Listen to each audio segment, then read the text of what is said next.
Hello, in this video I'm going to show you how to adjust mail haptics on the iPhone.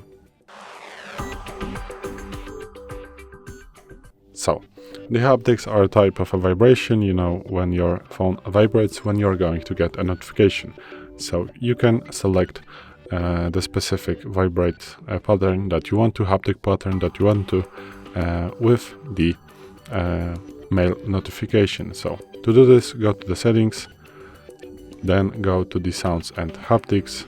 Once you are here, search for a new mail, and here you can select the different tones, and also on the top you are going to find haptics. So click on haptics, and here you can select that you don't want to have any haptics when the mail arrives.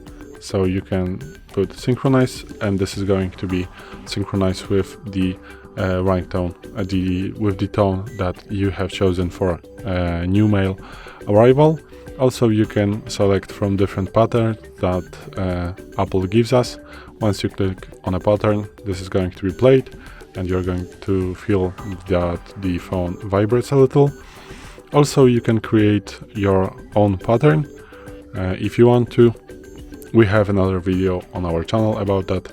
So once you have a tick next to the specific pattern, this means that from this time you are going to get this specific vibrate pattern when you are going to get the notification about a new mail. So this is it. Thanks for watching. I hope this video helped you. If it did, please leave a like and consider to subscribe to our channel. Bye!